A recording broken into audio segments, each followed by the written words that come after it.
घर के आगे शमशान। पहले तो बाउंड्री जब नहीं था तो हमारे घर के आगे ही सारे इलाके डेड बॉडी रखते थे। आंगन से गुजरती शव यात्रा। जब डेड बॉडी ले जाते हैं ये लोग, और तब तो शोर भी होता है।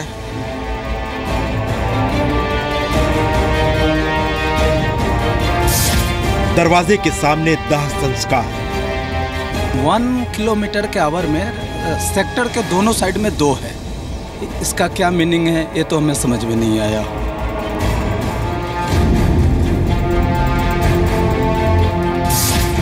बच्चे पूछते हैं राम राम सत्य के पीछे का सच। उसका बच्चों के ऊपर भी थोड़ा सा गलत प्रभाव पड़ता है, क्योंकि बच्चे आए दिन फिर वो उस चीज को पूछते रहते हैं।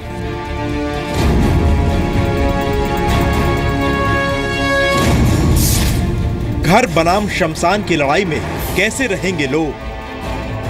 मेरे पीछे रिहायशी इलाका आपको दिखाई दे रहा होगा, ऊंची ऊंची इमारतें और अपार्टमेंट्स दिखाई दे रहे होंगे, लेकिन सच्चाई ये है कि मैं इस वक्त एक शमशान घाट में खड़ा हूं।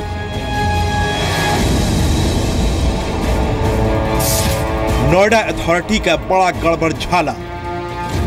बड़े बड़े हाउसिंग सोसाइटीज के प्लॉट काटकर नोएडा को डेवलप तो कर दिया गया, लेकिन शमशान घाट को ट्रांसफर करने की योजनाओं पर अभी तक काम क्यों नहीं हुआ?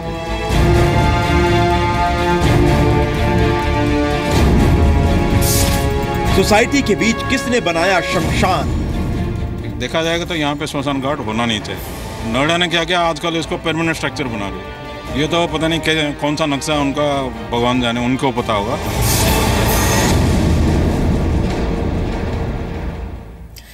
नमस्कार, सुबह के 10 बज रहे हैं। जी न्यूज पर आप सभी का स्वागत है। आपके साथ मैं हूं पूर्णिमा मिश्रा। आप सुबह सोकर उठें और अपनी घर की खिड़की को खोलें और आपको किसी का शव जलते हुए दिखे तो आपको कैसा महसूस होगा? जाहिर सी बात है कि आपको बुरा लगेगा। आपने सोचा भी नहीं होगा कि कभी ऐसा हो कि आप घर की खिड़की खोलें और किसी का शव जलते हुए देखें। ऐसा हो रहा है, और वो भी सैकड़ों लोगों के साथ दिल्ली से सटे नोएडा में, जहां पर करीब 12 ऐसी सोसाइटी हैं जहां 100 मीटर के दायरे में शमशान है। यहाँ पर बड़ी इमारतें हैं, सोसाइटी हैं जिन्हें बना दिया गया, लेकिन इनके बीचों ही बीच शमशान भी बना दिया गया। और अब लोग हैरान परेशान होकर इसकी शिकायत कर रहे हैं, लेकिन इनकी शिकायत को सुनने वाला कोई नहीं। ये समस्या सिर्फ नोएडा की नहीं है, बल्कि भारत के कई ऐसे शहर हैं, दुनिया भर में भी ये एक बड़ी समस्या बनती जा रही है। मसलन दुनिया में हर साल करीब 5 करोड़ 50 लाख लोग मरते हैं। दुनिया के कई ऐसे देश हैं जहां पर अब जगह की कमी की वजह से शवों को जलाने या दफनाने को लेकर परेशानी सामने आ रही है। 2013 का एक सर्वे हुआ।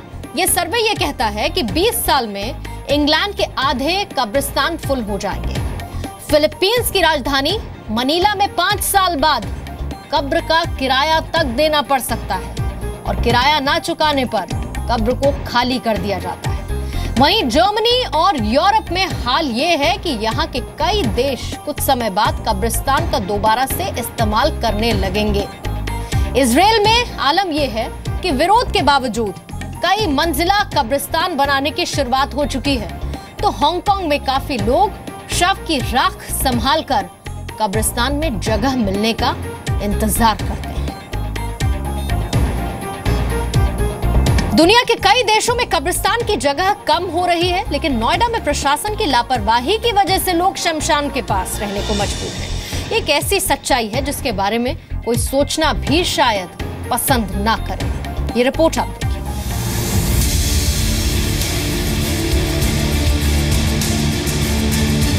ये तस्वीरें नोएडा के तेजी से डेवलप हो रहे स्मार्ट अवतार की है, लेकिन इस स्मार्ट अवतार को बनाने में नोएडा अथॉरिटी की लापरवाही अब लोगों के लिए परेशानी का सबब बन गई है।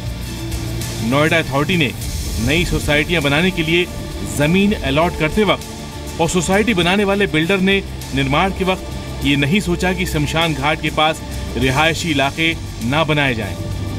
ऐसी कई सोसाइटी हैं जिनके दरवाजों से 100 मीटर के दायरे में शमशान घाट है।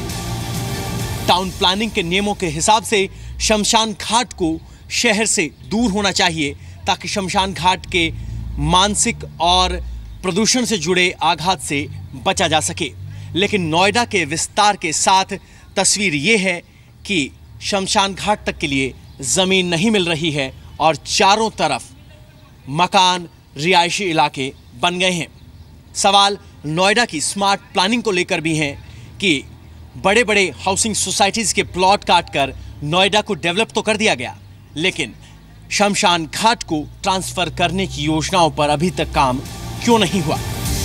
अब आप ये देखिए, आलिशान कोठियों और पॉश फ्लैट्स के ठीक सामने का नज़ारा है ये शमशान घाट। यहाँ घर बसाने वालों को अंदाजा नहीं था कि हाई राइज फ्लैट और घरों के सामने का नज़ारा हरियाली और ग्रीन बेल्ट नहीं, शमशान घाट का होगा। अब ये रेजिडेंशियल एरिया में शमशान घाट नहीं होना चाहिए, ये सबको पता है। इसके बाद हमने कई दफ़ा रिपोर्ट भी किया है, नोएडा अथॉरिटी में भी रिपोर्ट किया है। इसके बावजूद भी क्या है कि कोई एक्शन नहीं है, कुछ नहीं, क्योंकि अब पता नहीं गांव वालों का है या नेताओं कुछ लोगों का जोर रहता है, तो इस पर कोई एक्शन नहीं लिया गया। इससे परेशानी होती है कि जब डेड बॉडी ले जाते हैं, लाते हैं, तो वो हमारे सेक्टर से एकदम सट के जाती हैं, वो ठीक है। लेकिन जब डेड बॉडी जलाई जाती है तो जलने के बाद जो उसकी महक आती है, स्मेल आती है, वो सब पूरे फैल जाती है इलाके भर में। तो ये थोड़ा डिस्टेंस होना चाहिए, यहाँ से हटना चाहिए। अभी भी क्या होता है, जैसे बाउंड्री वॉल नहीं है हमारे, बीच में खुला है, तो वहाँ से जितना उनका जो साथ में लेते हैं वहाँ आके रखते डेड बॉडी, और उसका सामान जो है हमारे बगल में जाके फेंक के चले जाते हैं सब। वो घड़ा फड़ा जो भी होता है, वो एक तो बच्चे डरते रहते हैं उसमें। अच्छा, उसके बाद हम छत के ऊपर जब जाते हैं तो वहाँ से जो जलता है सारा धुआं सब दिखता है सब। ये शमशान घाट सेक्टर 75 नोएडा के सरफाबाद गांव का है और नोएडा डेवलपमेंट अथॉरिटी ने गांव के इस शमशान घाट के 100 मीटर के दायरे में ही रिहायशी अपार्टमेंट के प्लॉट बना दिए। अगर आप थोड़ा सा इस शमशान घाट की तरफ चलेंगे तो आप पाएंगे कि इस शमशान घाट के ठीक पीछे सेक्टर 72 का रिहायशी इलाका है। अगर आप अंदर जाकर देखेंगे तो शमशान घाट के पार आपको लोगों के रहने के घर दिखाई देंगे, जो कि 50 मीटर से भी कम दूरी पर हैं। सोचिए, जो लोग सुबह उठते होंगे उन्हें सबसे पहले शमशान घाट नजर आता है। मैं अपने कैमरामैन को कहूँगा अगर वो इधर आ पाएँ, और जैसे ही ये शमशान घाट के गेट के सामने आप देखेंगे, वहाँ भी आपको एक रिहायशी इलाका नज़र आएगा जिसका डिस्टेंस 100 मीटर से भी कम है। यानी ये शमशान घाट भी चारों दिशाओं से रिहायशी इलाके से मिला हुआ है। धीरे धीरे यहाँ आकर जिंदगी बसाने वाले लोगों का सामना जब रोज मौत के नज़ारे से होने लगा तो जांच पड़ताल शुरू हुई। स्थानीय लोगों ने आरटीआई में जानकारी मांगी, जिसमें साफ हुआ कि यहाँ क्रिमेशन ग्राउंड की प्लानिंग नहीं की गई थी। नोएडा मास्टर प्लान में जमीन विलेज आबादी लैंड यानी ग्रामीण आबादी के लिए है। बॉडी बर्न होती है तो उसकी फ्यूम्स जब उठती हैं तो वो काफ़ी देर तक स्टे करती हैं, जो कि एक रेजिडेंशियल सेक्टर के लिए बहुत हानिकारक है। सरकार इस चीज़ के मेजर उठा रही है कि जैसे कूड़ा ना जलाएं, तो ये डेड बॉडी जलाने के भी एक पर्टिकुलर स्थान होने चाहिए जो कि रेजिडेंशियल इलाके से थोड़ा दूर हों। जब वहाँ पे डेड बॉडी जलाई जाती हैं तो उससे जो धुआं निकलता है उससे पोल्यूशन होता है और सांस लेने की दिक्कतें होती हैं, स्मेल होती है, तो वो चीज़ रेजिडेंशियल में नहीं होना चाहिए।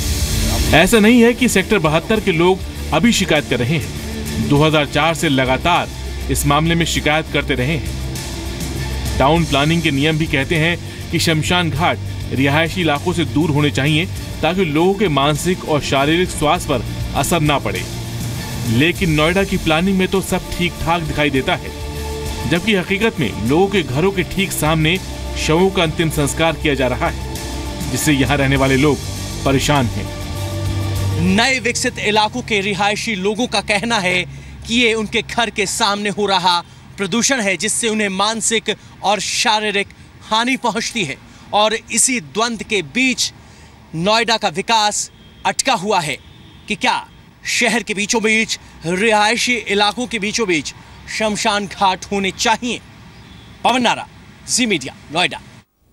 तो ये जो सवाल आपने सुना कि क्या शमशान घाट या फिर कब्रगाह होने चाहिए, तो इसको लेकर बाकायदा कुछ नियम है, वो नियम भी आप जान लीजिए। रिहायशी इलाकों की बजाय शमशान या फिर कब्रगाह जो है वो शहर से दूर हो। 5 लाख की आबादी पर 2.5 हेक्टेयर जमीन पर एक शमशान घाट जरूरी है।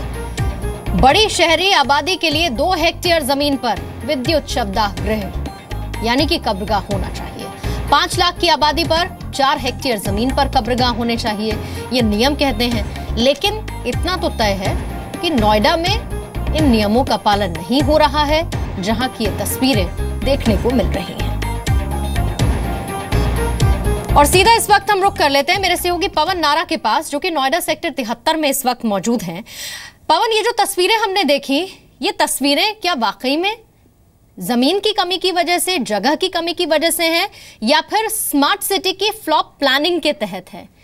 आपके पास कुछ लोग मौजूद हैं, जरा उनसे पवन पूछिए कि उनको इसे लेकर क्या परेशानी हो रही है, क्या उन्होंने बात अभी तक कहीं पर रखी और क्या उसकी सुनवाई हुई या नहीं हुई? पूर्णिमा, सबसे पहले मैं आपको बताना चाहूंगा कि ये सिर्फ एक सेक्टर का मामला नहीं है। नोएडा के आसपास लगभग 20 से 22 गांव हैं जो नोएडा के तहत आते हैं। उनमें से 13 गांव के अंदर शमशान घाट और 18 गांव के अंदर कब्रिस्तान वहीं चल रहा है जहां पहले चल रहा है। लेकिन आपको बता दें, मास्टर प्लानिंग में जहां किसी इलाके का पुनर्विकास होता है और मास्टर प्लान इंप्लीमेंट होता है, उसके बाद मास्टर प्लान के तहत शमशान घाट होने चाहिए, ना कि जो पहले से चले आ रहे हैं। नोएडा की स्थिति यह है कि 13 गांव के आसपास की सारी जमीन हाउसिंग सोसाइटीज के लिए अलॉट कर दी गई और 13 के 13 गांव के शमशान घाट अभी भी वहीं पर मौजूद हैं। जहां तक बात जगह की कमी का है, तो आपको बता दें कि नोएडा अथॉरिटी की ओर से बाकायदा जगह निर्धारित की गई है, लेकिन लोग लगातार सालों से शवदागरे यहां करते आए हैं, उसी परंपरा को आगे बढ़ा रहे हैं। यही वजह है कि ये समस्या पूरे नोएडा की समस्या है और ये खराब प्लानिंग है। और इसे राजनीतिक टालमटोल भी कहेंगे कि नोएडा की तरफ से इन शमशान घाटों को हटाने की कोई कोशिश नहीं की गई, क्योंकि जब भी कोई इस तरह की कोशिश होती है तो नेताओं के वोट सामने आ जाते हैं। कुछ लोग हैं, हम उनसे बात करते हैं। सर, आपके तो सेक्टर का बुरा हाल है, दोनों तरफ शमशान घाट है। शमशान घाट है हमारे सेक्टर के, एक ई ब्लॉक की साइड है और एक जो है सी ब्लॉक की साइड है। दोनों ही तरफ से हम लोग गिरे हुए हैं और कई बार तो इतनी समस्या जाती है, श्वास लेने में भी बदबू आती है, जैसे मांस जल रहा हो उस चीज की। आपसे सर हम जानना चाहेंगे, किस तरह से आप बच्चे सवाल क्या पूछने लगे हैं आपसे? बच्चे ये पूछते हैं, जैसे स्मशान घाट के जो सब लेके जा रहे हैं, वो हमारे घर के आसपास सारा उनको पहले वो रखना होता है। रखने के बाद उनका जो सामान होता है वो सब घर के साइड में इधर उधर फेंक के चले जाते हैं। बच्चे तो डरे हुए हैं बिल्कुल। बच्चे डरते हैं, बोलते हैं क्या है ये सब सामान फेंक देते हैं। घर के पास जब पड़ा होता है तो बच्चों को लगता है पता नहीं क्या हो जाएगा हमें। तो देखा आपने, सिर्फ प्रदूषण का मामला नहीं है, मामला ये भी है कि बच्चों के मन पर क्या इसके मानसिक असर पड़ रहा है, या कहें कि मानसिक प्रताड़ना किस तरह से हो रही है। और ये सिर्फ एक गांव का मामला नहीं है, पवन, बहुत सारे गांव का ये मामला है और आपके आसपास कुछ और लोग भी हैं। हम चाहेंगे कि उनसे हम बातचीत और ज्यादा करें। अंतिम संस्कार जहां पर क्रिमेशन नहीं होना चाहिए वहां पर हो रहा है, लेकिन जो अथॉरिटी की तरफ से जगह दी गई है कि यहां पर आप अंतिम संस्कार कीजिए, ये कब्रगाह है, ये शमशान गृह है, वहां उस जमीन पर क्या हो रहा है, क्या आप वहां तक पहुंचे? और दूसरी चीज, लोग क्या कह रहे हैं अब इसे लेकर? मैं आपको बता दूं कि हम वहां भी गए। सेक्टर 94 में ऐसी जगह निर्धारित की गई है। इसके अलावा हिंडन नदी के साथ में जगह निर्धारित किए गए हैं। जो यहाँ के पारंपरिक वासी हैं, उनका ये कहना है कि वो हमारे लिए बहुत दूर पड़ती है, हम वहां नहीं जाना चाहते। लेकिन इस तस्वीर का दूसरा पहलू ये है कि लगभग 22 गांव हैं, जिनमें से 13 गांव के शमशान घाट एज इट इज, जहां थे जैसे थे वो वैसे ही जारी हैं। सर, आपने एक बात कही थी अभी ब्रेक पर जाने से पहले कि ये जीवन मरण का चक्र है, तो कैसे समाधान? पॉपुलेशन बढ़ रही है। अब पॉपुलेशन बढ़ रही है तो इनको सबकी कन्वीनियंस ध्यान रखते हुए और ज़्यादा से ज़्यादा इस तरह की फैसिलिटीज़ जो हैं, इजी फैसिलिटीज़ जल्दी से, मतलब ये है कि सवाल ये है कि ये बात बहुत छोटा इशू है कि साहब हमें बहुत दूर पड़ जाता है। अथॉरिटी के पास कोई ऐसा जादू नहीं है कि वो हर जगह बना देगी। तो जो बन रहे हैं उन्हीं को अपना बढ़िया से डेवलप किया जाए, लोगों में थोड़ा सा इस बात पे स्ट्रिक्ट हुआ जाए तो शायद इससे कुछ हल निकलेगा। तो आपको बता दें कि प्लानिंग की जहां तक बात है, अगर आप नोएडा के मास्टर प्लान पर नजर डालेंगे तो आपको ग्रीन बेल्ट दिखाई देगी, यानी मास्टर प्लान बहुत ही सुनहरा और बहुत हरा भरा दिखाई देगा। लेकिन जमीनी हकीकत पर वो ग्रीन बेल्ट की जगह शमशान घाट है, और जो मास्टर प्लान एग्जीक्यूट होना चाहिए वो मास्टर प्लान एग्जीक्यूट नहीं हो रहा। समस्या ये है, समस्या प्लानिंग की नहीं। प्लानिंग में तो सब कुछ साफ सुथरा दिखाई देता है, वो समझ में आ रहा है। बातचीत जिस तरह से पवन हो रही है और जो आपकी रिपोर्ट भी है वो यही कहती है सीधे तौर पर कि जो अथॉरिटी थी उसने प्लानिंग कर दी, उसने जगह भी दे दी कि आप यहाँ पर शमशान स्थल बनाइए, आप यहाँ पर कब्रगाह बनाइए। लेकिन पहली चीज, नोएडा अथॉरिटी उसे इंप्लीमेंट नहीं कर पा रही है, और दूसरी, लोग उसको लागू करने में नोएडा अथॉरिटी का साथ नहीं दे रहे हैं और यही नतीजा है कि सोसाइटी के आसपास जगह जगह शव जलते हुए देखे जा रहे हैं। बहुत बहुत शुक्रिया पवन आपका।